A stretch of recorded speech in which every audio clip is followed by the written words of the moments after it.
Canadian Prime Minister Justin Trudeau has formally apologized for the 1914 Komagata Maru incident, in which Canada turned away a Japanese steamship in order to prevent more than 370 Indians, including Sikhs, Muslims and Hindus, from immigrating to Canada. The move was widely acknowledged to be aimed at keeping Indians out of Canada. Then Premier of British Columbia, Sir Richard McBride, said at the time, quote, "We always have in mind the necessity of keeping this a white man's country." Well, on Wednesday, more than a century after the boat was turned away, Prime Minister Justin Trudeau apologized. Mr. Speaker, today I rise in this House to offer an apology on behalf of the Government of Canada for our role in the Komagata Maru incident. More than a century ago, a great injustice took place.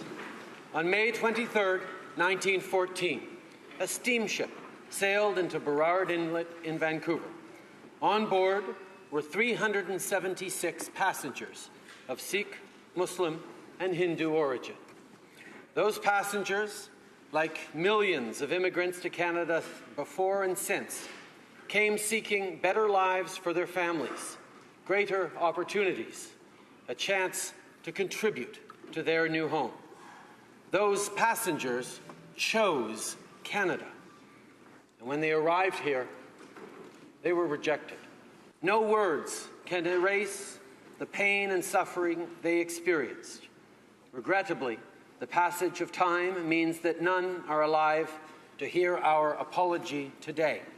Still, we offer it fully and sincerely for our indifference to your plight, for our failure to recognize all that you had to offer, for the laws that discriminated against you so senselessly, and for not apologizing sooner. For all these things, we are truly sorry. Just as we apologize for past wrongs, so too must we commit ourselves to positive action, to learning from the mistakes of the past and to making sure that we never repeat them. That is the unique promise and potential of Canada. That was Canadian Prime Minister Justin Trudeau speaking on Wednesday, formally apologizing for the 1914 Komagata Maru incident. The tragedy of the Komagata Maru was told in the 2004 documentary Continuous Journey. This is a part of the film's trailer. May 23, 1914. Immigration officers surround the Komagata Maru and anchor it 1 kilometer from shore. No one can land, the press is barred, no reasons are given.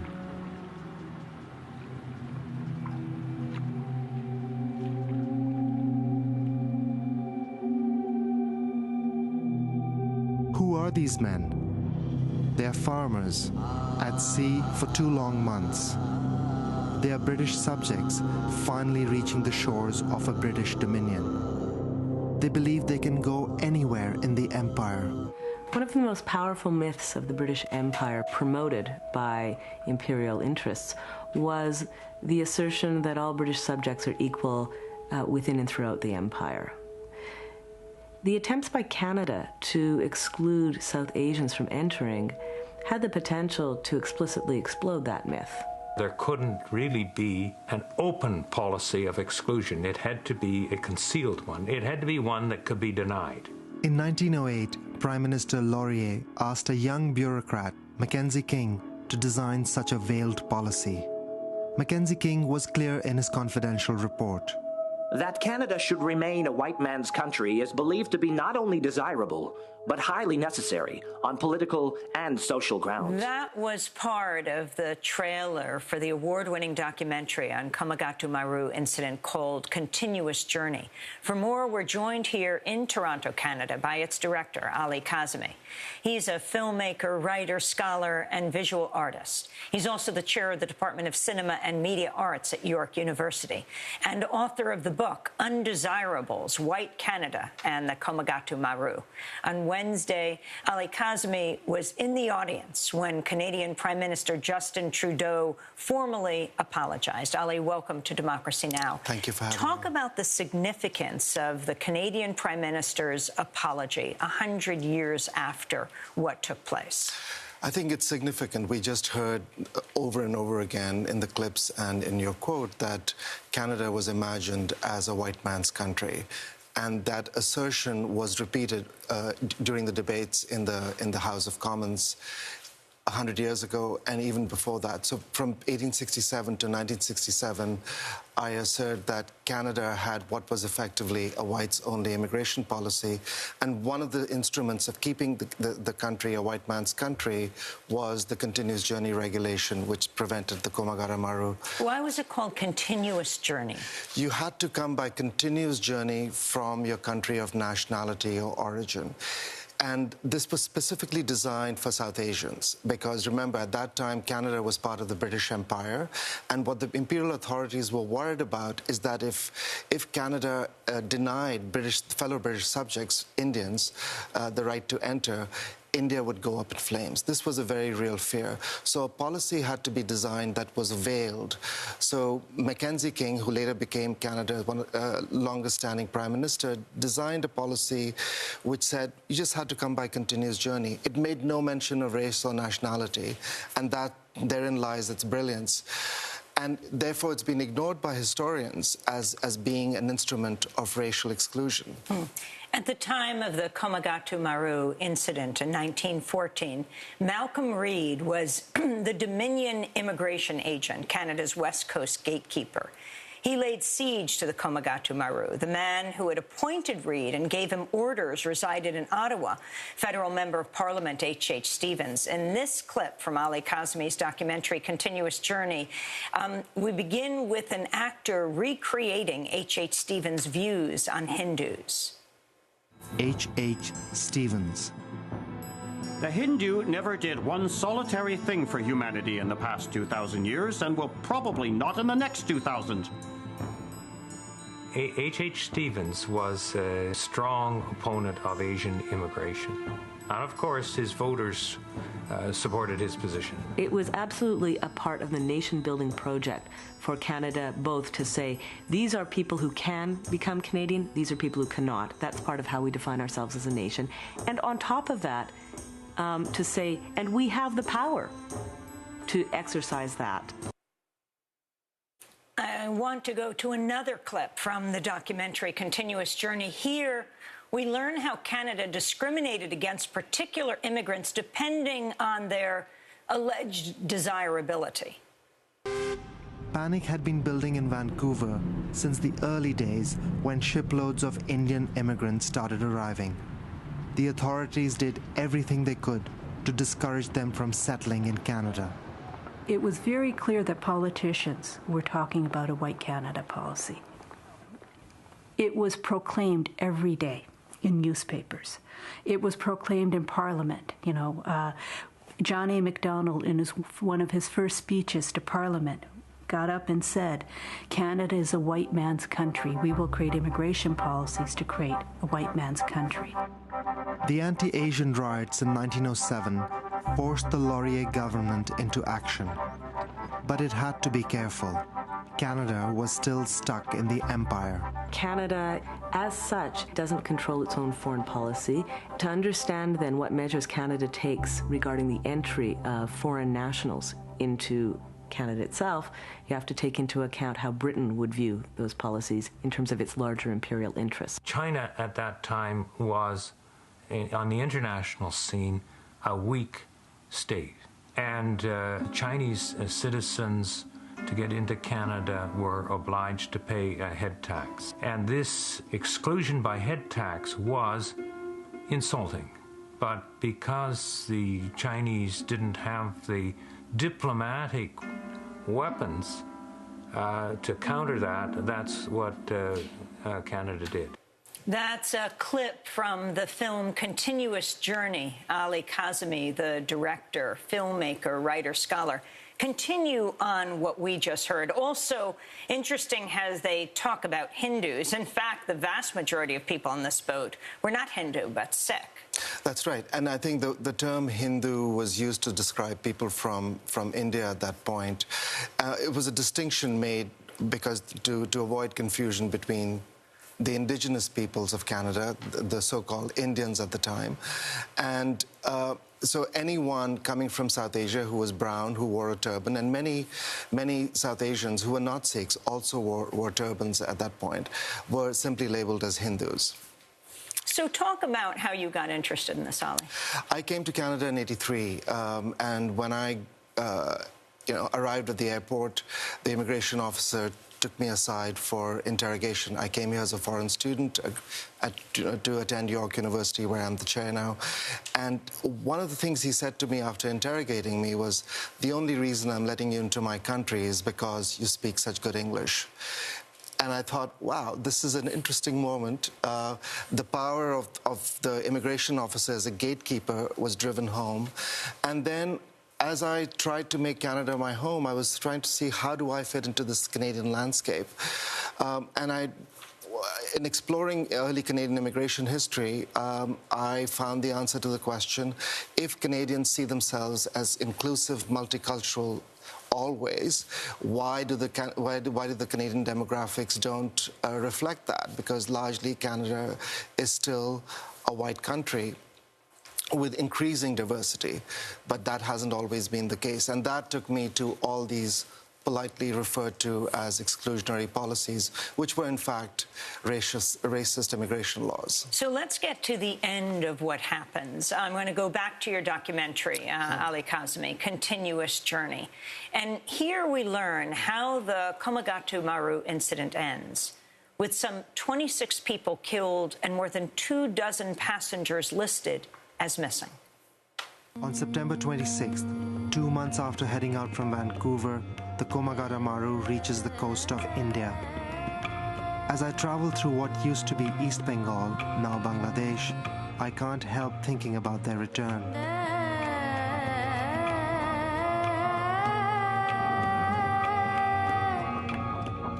Once again, the Komagata Maru must anchor just off the coast. Imperial authorities are convinced the passengers are Gatherites. For 3 days, they comb the ship for weapons and find nothing.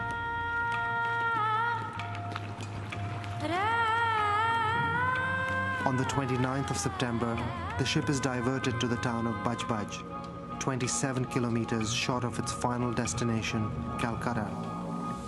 The passengers see this as another trick. Tension is running high. As soon as they land on Indian soil, British troops surround them. A scuffle breaks out. Gurdit Singh's son is snatched away from his father. I understood at once the meaning of this act. Then, to our horror, we felt police bullets hitting us. No warning was given for this unprovoked attack. 3 or 4 of my men lifted me on their shoulders and carried me to safety. I protested, but they replied, "Alive, you will tell the sad story of the Komagata Maru." Ali Kazemi, take it from there, from your documentary, Continuous Journey. What happened at the end?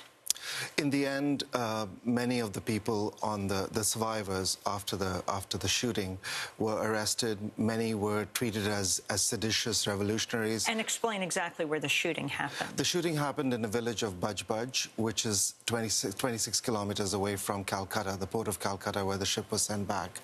And the authorities felt that these people, many of whom were returning veterans of the British Indian Army, were going to cause another mutiny in the British Indian Army. This is the thought that terrified the British when India was immersed in the First World War by the time the ship got back, and the Indian Army was the largest volunteer force of over 1 million men to serve in the First World War.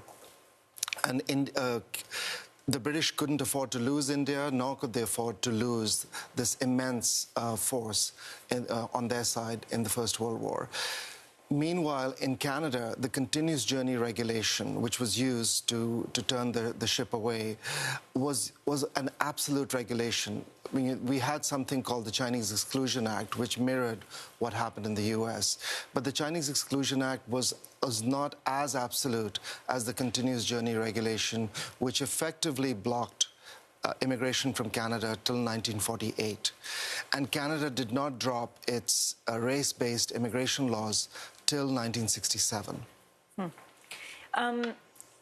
Right now, Canada is dealing with major refugee stories. In the headlines today, Prime Minister Trudeau continuing to in the headlines today, you had the Canadian government pledging to examine its own practice of detaining asylum seekers after a string of deaths inside detention centres.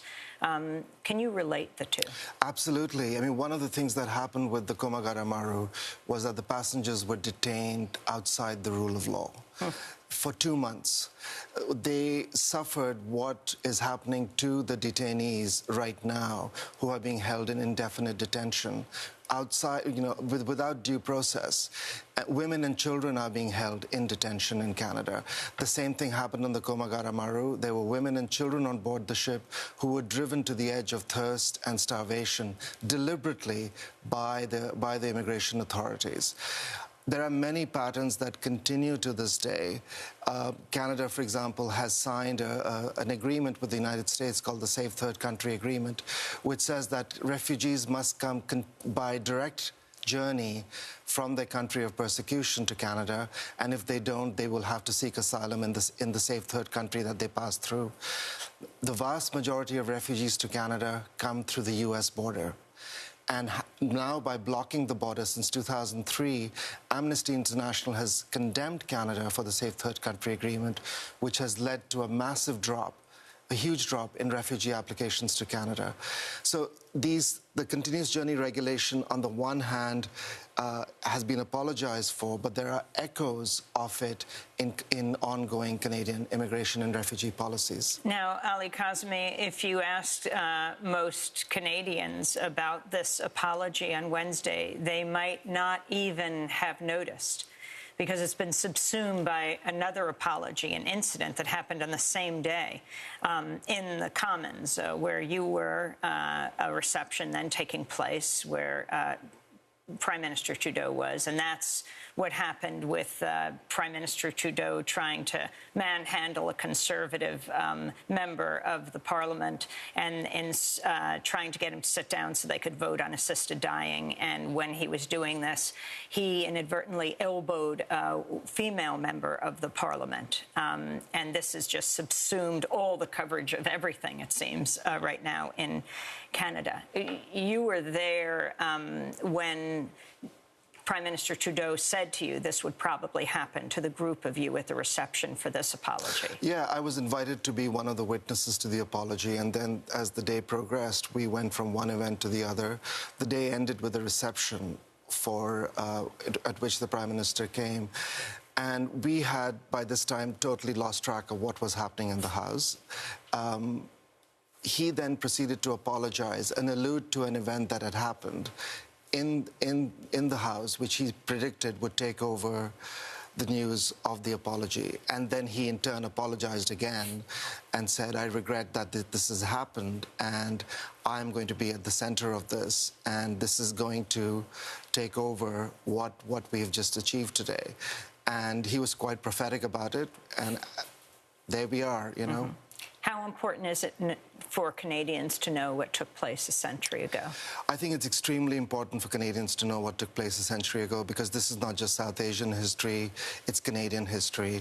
It forces us to re-examine our own self-image as somehow this country that is quite different and above what happens in the U.S.